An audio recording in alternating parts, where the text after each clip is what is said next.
जय हिंद दोस्तों, आप सभी का स्वागत है आपके अपने YouTube चैनल दबंग क्लासेस पर। तो दोस्तों, आज हम आप लोगों के लिए लेकर आए हैं एमपी पुलिस कांस्टेबल एग्जाम 2023 की प्रिपरेशन के लिए साइंस के अति महत्वपूर्ण प्रश्न जो कि आपके आने वाले कांस्टेबल एग्जाम में जरूर पूछे जाएंगे। तो वीडियो में लास्ट तक जरूर बने रहें। चलिए देखते हैं आज का फर्स्ट क्वेश्चन, और ये इसका सेकंड पार्ट होने वाला है। तो यहाँ पर फर्स्ट क्वेश्चन आप लोगों से पूछा गया है, विद्युत स्विच की मरम्मत करते समय इलेक्ट्रीशियन को रबर के दस्ताने क्यों पहनना चाहिए। चार ऑप्शन आपको दिए गए हैं, जिसमें से राइट आंसर आप लोगों को कमेंट करके बताना है।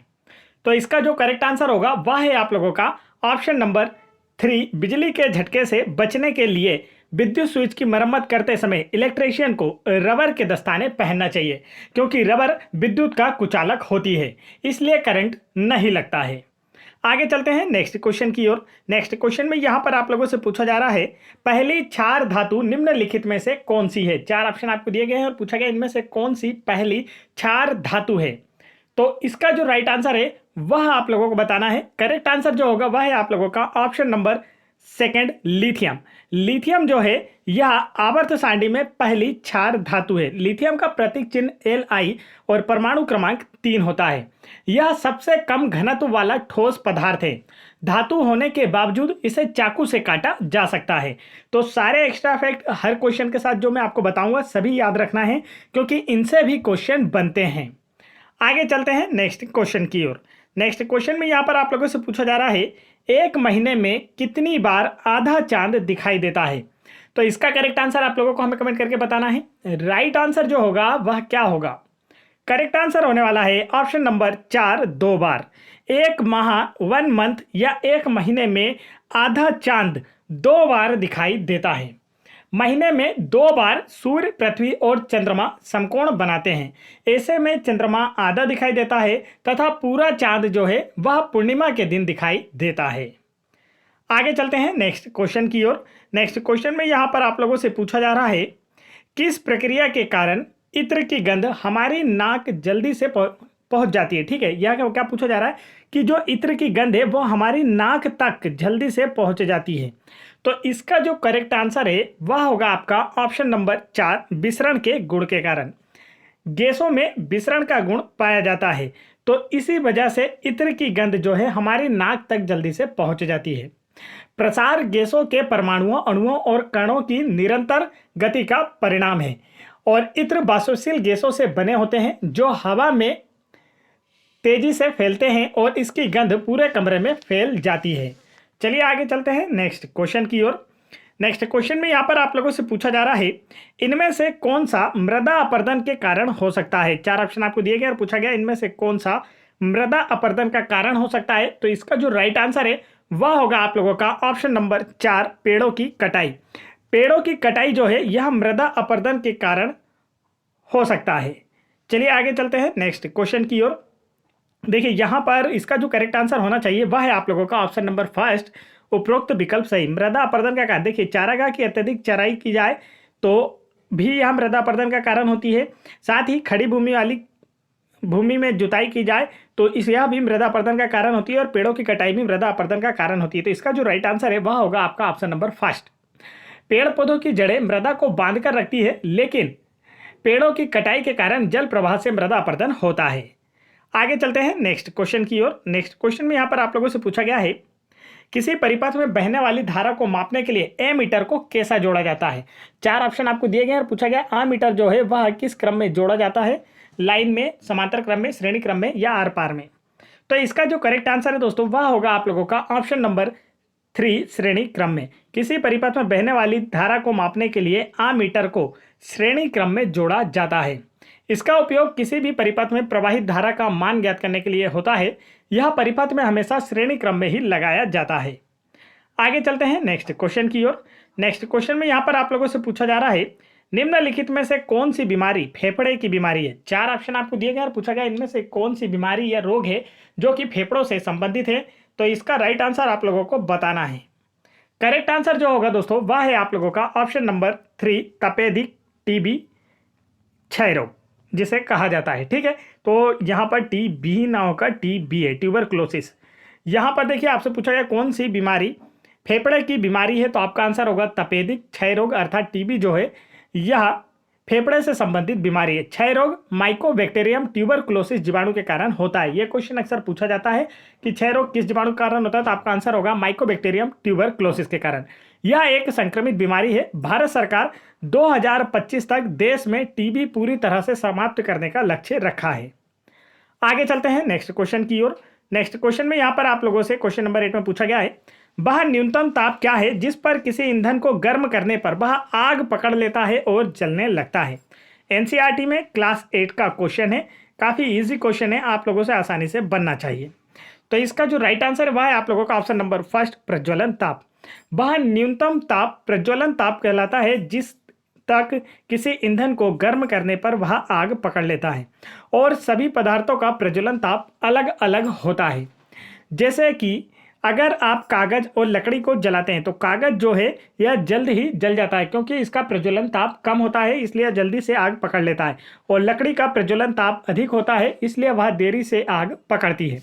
प्रज्वलन ताप वह न्यूनतम ताप है जिस पर आने पर बिना किसी बाहरी स्रोत के ही वह पदार्थ तुरंत जल उठता है। आगे चलते हैं नेक्स्ट क्वेश्चन की ओर। नेक्स्ट क्वेश्चन में यहाँ पर आप लोगों से पूछा गया है, एमीटर का प्रतिरोध खालिस्तान होता है जिससे अधिकतम धारा इससे होकर प्रवाहित हो सके। तो आपको बताना है कि एमीटर का जो प्रतिरोध है वह कैसा होता है, कम होता है, ज़्यादा होता है या अनंत होता है या बहुत कम होता है। तो इसका जो राइट आंसर है वह है आप लोगों का ऑप्शन नंबर 4, बहुत कम होता है। एमीटर का जो प्रतिरोध होता है वह बहुत कम होता है जिससे अधिकतम धारा इससे होकर प्रवाहित हो सके। आमीटर किसी परिपथ में बहने वाली धारा को मापने वाला यंत्र है। आगे चलते हैं नेक्स्ट क्वेश्चन की ओर। नेक्स्ट क्वेश्चन में यहाँ पर आप लोगों से पूछा जा रहा है, निम्नलिखित में से किसमें इथेनॉल का उपयोग किया जाता है। 4 ऑप्शन आपको दिए गए हैं और पूछा गया इनमें से किसमें इथेनॉल का यूज़ किया जाता है। तो इसका जो करेक्ट आंसर होगा वह है आपका ऑप्शन नंबर 3, इनमें से सभी में इथेनॉल का यूज़ किया जाता है। और इथेनॉल का जो फॉर्मूला होता है वो होता है C2H6O। चलिए चलते हैं नेक्स्ट क्वेश्चन की ओर। नेक्स्ट क्वेश्चन में यहाँ पर आप लोगों से पूछा जा रहा है, इनमें से कौन सा पौधा मुख्य रूप से रेगिस्तान में पाया जाता है। तो इसका करेक्ट आंसर आपको बताना है। बलूत, सागौन, कैक्टस और यूकेलिप्टस में से कौन सा मुख्य रूप से रेगिस्तान में पाया जाता है। रेगिस्तान की बात की गई है, रेगिस्तान में पानी कम होता है, तो यहाँ पर जो कांटे वाले पौधे होते हैं वो ज़्यादा पाए जाते हैं। अब मैंने हिंट दे दिया, आप आंसर बता दीजिए। राइट आंसर होगा ऑप्शन नंबर 3, कैक्टस। कैक्टस का जो पौधा होता है कटीला पौधा होता है, इसकी सतह पर कांटे होते हैं जो कि बाष्पोत्सर्जन की दर को कम करते हैं। क्योंकि रेगिस्तान में पानी कम पाया जाता है, इसलिए अपने लिए इसे पानी लंबे समय तक बचाकर रखना होता है। तो कैक्टस पाया जाता है रेगिस्तान में, एक मुख्य पौधा है जो कि रेगिस्तानी पौधा है। आगे चलते हैं नेक्स्ट क्वेश्चन की ओर। नेक्स्ट क्वेश्चन की ओर बढ़ने से पहले दोस्तों मैं आपको बता दूं, यदि आप लोग एमपी पुलिस कांस्टेबल एग्जाम 2023 और एमपीएसआई एग्जाम 2023 की प्रिपरेशन कर रहे हैं, तो आप हाल ही में कंडक्ट कराए गए कांस्टेबल एग्जाम 2022, अबकारी कांस्टेबल एग्जाम 2023, पटवारी एग्जाम 2023 और फॉरेस्ट जेल प्रहरी एग्जाम 2023 की सभी शिफ्टों में पूछे गए जितने भी क्वेश्चन हैं, मैथ्स, रीजनिंग, पटवारी मैथ्स से रीजनिंग, जीके जीएस, साइंस, इन सभी के, और साथ ही ग्रुप 4 असिस्टेंट ग्रेड 3 एग्जाम 2023 के भी, इन सभी एग्जाम्स की पीडीएफ फाइल डाउनलोड करना चाहते हैं तो आप वीडियो के डिस्क्रिप्शन में दी गई लिंक पर क्लिक करके आसानी से डाउनलोड कर सकते हैं। साथ ही आप इस नंबर पर व्हाट्सअप करके भी हमसे आसानी से यह सारी पीडीएफ प्राप्त कर सकते हैं, जिससे आपकी प्रिपरेशन बेहतर हो पाएगी और आने वाले एमपी पुलिस कांस्टेबल और एसआई जैसे एग्जाम में आप लोगों का भी सिलेक्शन आसानी से हो पाएगा। तो फटाफट वीडियो को लाइक कर लीजिए और चैनल को भी सब्सक्राइब कर लीजिए। आप लोगों की सुविधा के लिए, आप लोगों की प्रिपरेशन को और बेहतर करने के लिए हमने इन सभी एग्जाम की पीडीएफ फाइल को सब्जेक्ट वाइज भी रेडी कर दिया है। जैसे कि मैथ्स की एक ही पीडीएफ फाइल में आपको तीनों एग्जाम के मैथ्स के क्वेश्चन देखने को मिल जाएंगे और साइंस के क्वेश्चन भी एक साथ देखने को मिल जाएंगे, जीके जीएस के क्वेश्चन भी एक साथ देखने को मिल जाएंगे, जिससे आप अपनी प्रिपरेशन को बेहतर कर पाएंगे। रीजनिंग के क्वेश्चन भी एक साथ अपने को देखने को मिलेंगे, क्योंकि यह सारे क्वेश्चन फिर से रिवाइज होंगे आपके आने वाले कांस्टेबल और एसआई एग्जाम में। और इन पीडीएफ को या इन क्वेश्चन को लगाने से आपको फायदा यह होगा कि आप लोगों को एमपी गवर्नमेंट के हाल ही में जो एग्जाम कंडक्ट कराई गई उनका लेवल पता चलेगा, किस टाइप के क्वेश्चन और किस लेवल के क्वेश्चन पूछे जा रहे हैं और किस चैप्टर से या किस भाग से ज़्यादा क्वेश्चन पूछे जा रहे हैं, यह भी आप लोगों को पता चलेगा, जिससे आप अपनी प्रिपरेशन को बेहतर कर पाएंगे और आने वाले एग्जाम में सिलेक्शन ले पाएंगे। तो आप दिए गए नंबर पर या वीडियो के डिस्क्रिप्शन में दी गई लिंक पर क्लिक करके आसानी से डाउनलोड कर सकते हैं इन सभी पीडीएफ को। चलिए बढ़ते हैं नेक्स्ट क्वेश्चन की ओर। नेक्स्ट क्वेश्चन में पूछा है, अणुओं के उच्च सांद्रता वाले स्थानों से निम्न सांद्रता वाले स्थानों में जाने की प्रक्रिया को क्या कहा जाता है? तो इसका राइट आंसर आपको बताना है। करेक्ट आंसर जो होगा वह है आप लोगों का ऑप्शन नंबर, जल्दी से बताएंगे राइट आंसर क्या होने वाला है। 3 विसरण। अणुओं के उच्च सांद्रता वाले स्थानों से निम्न सांद्रता वाले स्थानों में जाने की प्रक्रिया को विसरण कहा जाता है। गैसों में प्रसार का गुण होता है जिससे अणु उच्च सांद्रता वाले स्थान से निम्न सांद्रता वाले स्थान तक फैलते हैं, जिसे विसरण कहा जाता है। उदाहरण के लिए इत्र की खुशबू पूरे कमरे में फैल जाती है। आगे चलते हैं नेक्स्ट क्वेश्चन की ओर। नेक्स्ट क्वेश्चन में यहाँ पर आप लोगों से पूछा है, इनमें से कौन सी बीमारी संक्रामक है? 4 ऑप्शन आपको दिए गए हैं और पूछा गया है इनमें से कौन सी बीमारी संक्रामक है। ऐसे रोग जो एक व्यक्ति से दूसरे व्यक्ति में संपर्क में आने से फैलते हैं उन्हें संक्रामक रोग कहा जाता है। तो आप लोगों को इसका करेक्ट आंसर बताना है कि इनमें से कौन सा एक संक्रामक रोग है। करेक्ट आंसर जो होगा वह है आप लोगों का ऑप्शन नंबर 3 प्लेग। प्लेग को काली मौत के नाम से भी जाना जाता है। ठीक है, ये क्वेश्चन जो है आपसे कांस्टेबल एग्जाम 2016 में पूछा गया था कि काली मौत के नाम से किस रोग को जाना जाता है, तब आपका आंसर होगा प्लेग को, और यह एक संक्रामक रोग है। आगे चलते हैं नेक्स्ट क्वेश्चन की ओर। नेक्स्ट क्वेश्चन में पूछा गया है, मानव कान के किस भाग में ध्वनि का 3 हड्डियों द्वारा प्रवर्धन होता है? तो इसका जो करेक्ट आंसर होगा वह है आप लोगों का ऑप्शन नंबर 2 मध्य कान में। मानव कान के मध्य भाग में ध्वनि का 3 हड्डियों द्वारा प्रबंधन होता है। मानव कान में सबसे छोटी हड्डी पाई जाती है जिसे स्टेपिज कहा जाता है। इसका नाम भी अच्छे से याद रखेंगे। यदि आपसे पूछा जाए कि मानव शरीर की सबसे छोटी हड्डी कौन सी है, तब आपका आंसर होगा स्टेपिज कहाँ पाई जाती है? मानव के कान में पाई जाती है।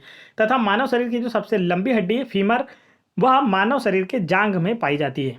आगे चलते हैं नेक्स्ट क्वेश्चन की ओर। नेक्स्ट क्वेश्चन में पूछा है, के सेल ऊर्जा स्तर है। 4 ऑप्शन आपको दिए गए हैं। पूछा गया जो के सेल है यह किस नंबर का ऊर्जा स्तर है?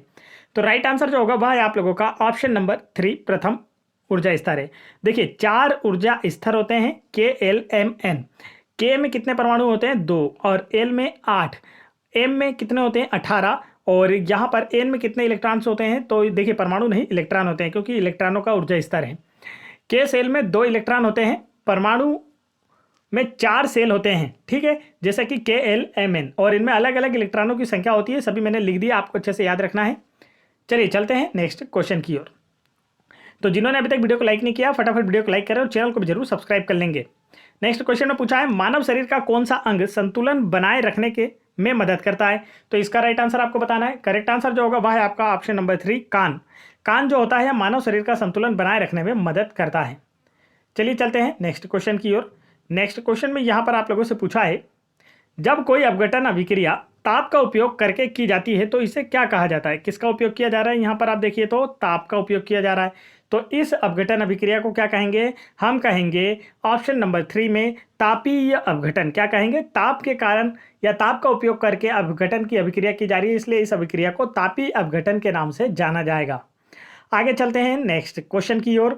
नेक्स्ट क्वेश्चन में दोस्तों यहाँ पर पूछा गया है, सोडियम किसमें संग्रहित होता है? 4 ऑप्शन आपको दिए गए और पूछा गया है कि सोडियम जो है इनमें से किसमें संग्रहित किया जाता है। सोडियम की बात की जाए तो इसका प्रतीक चिन्ह Na, परमाणु क्रमांक 11 और परमाणु भार 23 होता है। अब आपको बताना है कि इसे किसमें संग्रहित किया जाता है। राइट आंसर जो होगा वह है आप लोगों का ऑप्शन नंबर 3 मिट्टी के तेल में। सोडियम को मिट्टी के तेल अर्थात केरोसिन में संग्रहित किया जाता है। सोडियम अत्यधिक क्रियाशील पदार्थ है, यह वायु के संपर्क में आने पर जलने लगता है, इसलिए इसे केरोसिन के तेल में रखा जाता है और इसे चाकू से आसानी से काटा जा सकता है। चलिए चलते हैं नेक्स्ट क्वेश्चन की ओर। नेक्स्ट क्वेश्चन में यहाँ पर क्वेश्चन नंबर 19 में आप लोगों से पूछा गया है, पोटेशियम निम्नलिखित में से किस तत्व परिवार से संबंधित है? 4 ऑप्शन आपको दिए गए हैं। पूछा गया जो पोटेशियम है निम्नलिखित में से किस तत्व परिवार से संबंधित है? तो इसका जो राइट आंसर होगा वह है आप लोगों का ऑप्शन नंबर 4 क्षारीय धातुओं से। पोटेशियम का प्रतीक चिन्ह जो है वह के होता है, इसका परमाणु क्रमांक जो होता है वह 19 होता है और पोटेशियम की जो खोज है वह हम्फ्री डेवी के द्वारा की गई थी और यह क्षारीय धातु है। आगे चलते हैं दोस्तों नेक्स्ट क्वेश्चन की ओर। नेक्स्ट क्वेश्चन में यहाँ पर आप लोगों से पूछा है, मुक्त रूप से गिरने वाली किसी वस्तु द्वारा अनुभव किया जाने वाला त्वरण इसके खालिस्तान से स्वतंत्र होता है। इसका करेक्ट आंसर आप लोगों को बताना है। राइट आंसर जो होगा वह है आप लोगों का ऑप्शन नंबर 3 द्रव्यमान से। मुक्त रूप से गिरने वाली किसी वस्तु द्वारा अनुभव किया जाने वाला त्वरण इसके द्रव्यमान से स्वतंत्र होता है। और किसी भी वस्तु का जो द्रव्यमान है वह हमेशा नियत होता है। स्थान बदलने पर वस्तु के भार में परिवर्तन होता है परंतु उसका द्रव्यमान नियत होता है। आगे चलते हैं नेक्स्ट क्वेश्चन की ओर। नेक्स्ट क्वेश्चन में यहाँ पर पूछा गया है, रक्त के तरल भाग को क्या कहा जाता है? करेक्ट आंसर आप लोगों को बताना है कि रक्त का जो तरल भाग होता है इसे क्या कहा जाता है। तो इसका करेक्ट आंसर आपका होगा ऑप्शन नंबर 4, प्लाज्मा। रक्त के तरल भाग को प्लाज्मा कहा जाता है। प्लाज्मा मानव के कुल रक्त का लगभग 55% भाग होता है। तो ये क्वेश्चन भी अक्सर एग्जाम में पूछा जाता है कि मानव के रक्त का कुल कितना प्रतिशत भाग प्लाज्मा होता है, तो आपका आंसर होगा 55%। आगे चलते हैं नेक्स्ट क्वेश्चन की ओर। नेक्स्ट क्वेश्चन में यहां पर आप लोगों से पूछा गया है, मानव शरीर का कौन सा अंग रक्त में शर्करा की मात्रा को नियंत्रित करता है? तो इसका राइट आंसर आप लोग बताएंगे हमें। करेक्ट आंसर जो होगा दोस्तों वह क्या होगा, राइट आंसर होने वाला है ऑप्शन नंबर 3, अग्नाशय। मानव शरीर का जो अग्नाशय होता है यह रक्त में शर्करा की मात्रा को नियंत्रित करता है। अग्नाशय से इंसुलिन का निर्माण होता है जो रक्त में शर्करा की मात्रा को नियंत्रित करता है। रक्त में इंसुलिन की कमी से मधुमेह रोग होता है। आगे चलते हैं नेक्स्ट क्वेश्चन की ओर। नेक्स्ट क्वेश्चन में यहां पर पूछा गया है, किस बीमारी की रोकथाम के लिए सॉल्क वैक्सीन की मदद ली जाती है? तो इसका जो राइट आंसर है वह है आप लोगों का ऑप्शन नंबर 1, पोलियो। पोलियो विषाणु जनित बीमारी है, वायरस से उत्पन्न होने वाला एक रोग है। पोलियो वैक्सीन की खोज जॉन्स साल्क ने की थी और इन्हीं के नाम पर इसका नाम सॉल्क वैक्सीन रखा गया है। 2016 में भारत देश को पोलियो मुक्त देश घोषित किया जा चुका है। आगे बढ़ते हैं नेक्स्ट क्वेश्चन की ओर। नेक्स्ट क्वेश्चन में यहाँ पर पूछा गया है, चूना पत्थर, चाक और संगमरमर किसके विभिन्न रूप हैं? तो इसका जो राइट आंसर होगा वह है आप लोगों का ऑप्शन नंबर 4, कैल्शियम कार्बोनेट के। चूना पत्थर, चाक और संगमरमर जो हैं यह कैल्शियम कार्बोनेट के विभिन्न रूप है। कैल्शियम कार्बोनेट का फार्मूला CaCO3 होता है। चलिए आगे बढ़ते हैं नेक्स्ट क्वेश्चन की ओर। नेक्स्ट क्वेश्चन में यहाँ पर आप लोगों से पूछा जा रहा है, रसोई गैस LPG में मुख्यतः कौन सी गैस शामिल है? तो इसका राइट आंसर आप लोगों को बताना है। करेक्ट आंसर जो होगा दोस्तों वह है आप लोगों का ऑप्शन नंबर, बताइए जल्दी से। करेक्ट आंसर है ऑप्शन नंबर 4, प्रोपेन और ब्यूटेन। रसोई गैस LPG में मुख्यतः प्रोपेन और ब्यूटेन गैस शामिल होती है। LPG का फुल फॉर्म होता है लिक्विड पेट्रोलियम गैस। आगे चलते हैं नेक्स्ट क्वेश्चन की ओर। नेक्स्ट क्वेश्चन में आपसे पूछा है, कौन सा पोषक तत्व भंजन के पश्चात अधिकतम ऊर्जा प्रदान करता है? तो इसका राइट आंसर आपको बताना है। करेक्ट आंसर जो होगा वह है आप लोगों का ऑप्शन नंबर 2, बसा। बसा जो तत्व है यह भंजन के पश्चात अधिकतम ऊर्जा प्रदान करता है। बसा अर्थात चिकनाई शरीर को क्रियाशील बनाए रखने में सहयोग करती है। आगे बढ़ते हैं नेक्स्ट क्वेश्चन की ओर। नेक्स्ट क्वेश्चन में यहाँ पर आप लोगों से पूछा गया है, दाब का एसआई मात्रक क्या है? क्या पूछा जा रहा है आप लोगों से, दाब का एसआई मात्रक क्या है? तो इसका जो राइट आंसर है वह है आप लोगों का ऑप्शन नंबर 3, पास्कल। दाब का एसआई मात्रक पास्कल होता है। किसी सतह के इकाई क्षेत्रफल पर लगने वाले अभिलंब बल को दाब कहते हैं और दाब का जो फार्मूला होता है वह P बराबर से F/A होता है। यदि क्षेत्रफल अधिक होता है तो दाब कम होता है और क्षेत्रफल कम होता है तो दाब अधिक होता है। क्षेत्रफल और प्रेशर जो है एक दूसरे के व्युत्क्रमानुपाती होते हैं। नेक्स्ट क्वेश्चन में पूछा गया है, परमाणु रासायनिक रूप से जुड़कर क्या बनाते हैं? 4 ऑप्शन आपको दिए गए और पूछा गया कि परमाणु जो है यह रासायनिक रूप से जुड़कर किसका निर्माण करते हैं? तो इसका जो करेक्ट आंसर है दोस्तों वह है आप लोगों का ऑप्शन नंबर 1, अणु का निर्माण करते हैं। अणु पदार्थ का वह छोटा कण है जो प्रकृति में स्वतंत्र अवस्था में पाया जाता है, लेकिन यह रासायनिक प्रतिक्रिया में भाग नहीं ले सकता है। आगे बढ़ते हैं नेक्स्ट क्वेश्चन की ओर। नेक्स्ट क्वेश्चन में पूछा गया है, भारत का इनमें से कौन सा राज्य लिग्नाइट कोयले का सबसे बड़ा उत्पादक है? तो इसका करेक्ट आंसर जो होगा वह है आप लोगों का ऑप्शन नंबर 4, तमिलनाडु राज्य जो है यह लिग्नाइट कोयले का सबसे बड़ा उत्पादक राज्य है। लिग्नाइट कोयले में जो कोयला होता है इसमें कार्बन की मात्रा 45% से 55% तक पाई जाती है। लिग्नाइट कोयले को भूरा कोयला भी कहा जाता है। तो यह क्वेश्चन अक्सर एग्जाम में पूछा जाता है कि भूरा कोयला के नाम से किसे जाना जाता है, तब आपका आंसर होगा लिग्नाइट।